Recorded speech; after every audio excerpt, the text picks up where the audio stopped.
परिचय देबे मु Devesh Kumar Das OUTR faculty textile engineering department. आज पिला मानको नहीं आसी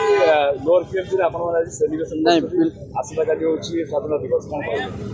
आसंता काली स्वाधीनता दिवस बीजेपी तरफ समस्त कहते ओडिशा गवर्नमेंट तरफ गोटे रखा प्रोग्राम जोटा कि त्रिरंगा प्रोग्राम तो देशर नुआ युवपीढ़ी को आह्वान दवापाई ये जो गोटे प्रयास थिला खूब भल थिला किंतु ये प्रयास केते दूर भल आउ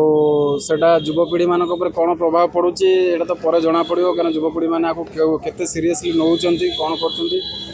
बीजेपी गवर्नमेंट हो कि आमर जेकोसी युवपीढ़ी हूँ कि जेकोसी पार्टी हो स्वाधीनता दिवस यापर नहीं राजनीति भी करवाटा ठीक हेनी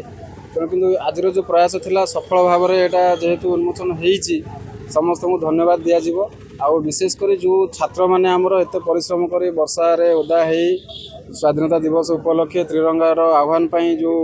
जिते समय देले से बहुत बहुत धन्यवाद। आशा करूँ ये जो प्रक्रिया जड़ित होउची बा ये जो प्रक्रिया चलुची आसंता कालीर भविष्य माने जो माने आज आम पाखे अच्छी से माने जदि सेतिकी सीरियसली ये जिनसटा को एप्रिशिएट करेंगे देन यार फलाफल बा जो आज जो परिश्रम फल उठिबो जदि ये जिनसटा आज है बस रे आम आसिलु बस काली जीवु रूम रे पहुँचू से जिन तार भीतर सीमित होकर रहीगला तार ये जो परिश्रम फल रही तेणु मुझे कहि समस्त को धन्यवाद। देश स्वाधीन होती देखा जाऊँगी भारत भितर झील मैंने आत्महत्या कथा कहूँ बेसी क्यों शिक्षार प्रकृति अभाव रोचे ना ना मोर हाँ आपण जो प्रश्न पचारे गोटे भल प्रश्न पचारे देश स्वाधीन होती आपको किए कहला देश स्वाधीन होती मोर प्रथम प्रश्न आपण निजे अनुभव करुँच कि देश स्वाधीन होती इंग्रेज मान पाखु आम स्वाधीन होनी इंग्रेज मान पाखु आम छाड़ पाईगले कि आम भितर जो अत्याचार होती स्वाधीन केमी है जदि देश स्वाधीन कथा उठा ताले समस्त फ्रीडमली आम बचा ना किए जड़े फ्रीडमली बचु हाथ टेक कहतु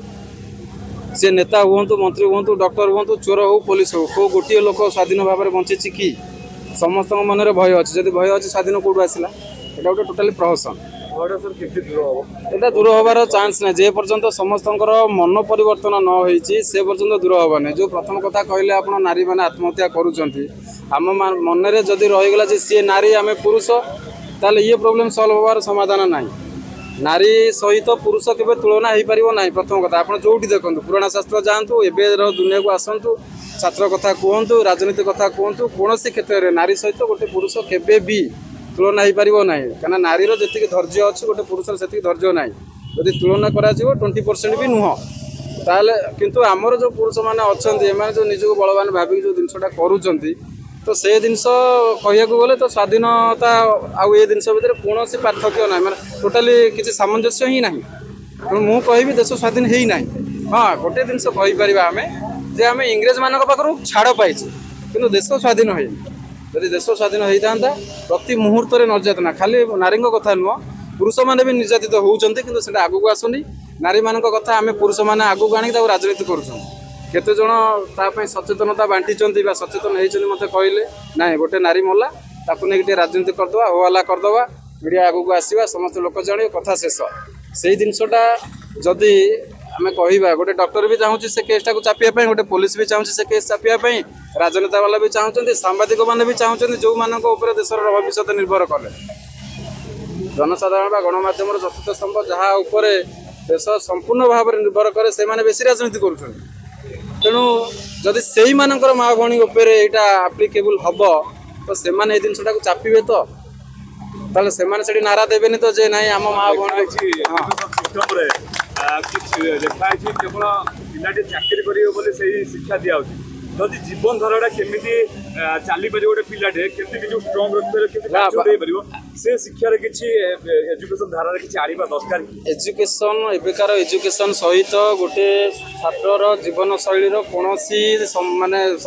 टोटाली लिंक ही ना कहवाई किसी सामंजस्य ना आम केवल चाकरी पछरे दौड़ुं ता माने नुह जे आम जीवन सुधार देले जीवन सुधार गले चाकरी किसी आवश्यक ना आम पाठ जो पढ़ुचे पाठ कहीं पढ़ुचे समस्त आशा अच्छे सब बापा माँ मो पिलाटा पाठ पढ़ो चाकरी कर से चाकरी कलापर चाकरी जो मोटोटा अच्छी चाकरी कर कौन शांति रही तो चाकरी कर शांति अच्छा कौटी शांति ना आगे ଆଉ ରହିଲା ବାକି ରହିଲା ଏଜୁକେସନ୍ କଥା। ଏଜୁକେସନ୍ ସିଷ୍ଟମ୍ ଏତେ ତଳକୁ ତଳ ଗଲାଣି ତ ନ କହିବା ଭଲ। ଆଜିକାଲିକା ଆପଣ ମାନେ ଗୋଟେ ଦିନ ଥିଲା ଇଞ୍ଜିନିୟର ମିଳିବା ମାନେ ବହୁତ ରେୟାର ଥିଲା, ଡକ୍ଟରଟେ ମିଳିବା ବି ବହୁତ କଷ୍ଟ ହେଉଥିଲା, ମାନେ ଶିକ୍ଷକଟେ ମିଳିବା ବି କଷ୍ଟ ହେଉଥିଲା। ଏବେ ତ ଆପଣ ଗଛ ବୁର୍ଛ ପାଖରେ ହାତ ମାରିଦେଲେ ବି ଇଞ୍ଜିନିୟର ଶିକ୍ଷକ ଡକ୍ଟର ସବୁ ବୁଲୁଥିବେ, କେଇ ଜଣ ସକ୍ସେସ୍ ହେଇକି ଅଛନ୍ତି। ତେଣୁ ଯେଉଁ ଶିକ୍ଷା କରାଯାଉଛି ବା ଶିକ୍ଷାକୁ ଯେଉଁ ଅନୁସନ୍ଧାନ କରାଯାଉଛି ବା ଯେଉଁମାନେ ସେ କ୍ଷେତ୍ରରେ ଅଛନ୍ତି ସେମାନେ ଶିକ୍ଷାଟାକୁ ସେଇ ହିସାବରେ ନିଅନ୍ତୁ ଯେ ଜଣଙ୍କର ଜୀବନଶୈଳୀ ପରିବର୍ତ୍ତନ ହେବ। ଏଠି କାହାର ଜୀବନଶୈଳୀ ପରିବର୍ତ୍ତନ ହେଉନି, ସମସ୍ତେ କଷଟି ପଥରରେ ଘଷି ହେଉଛନ୍ତି।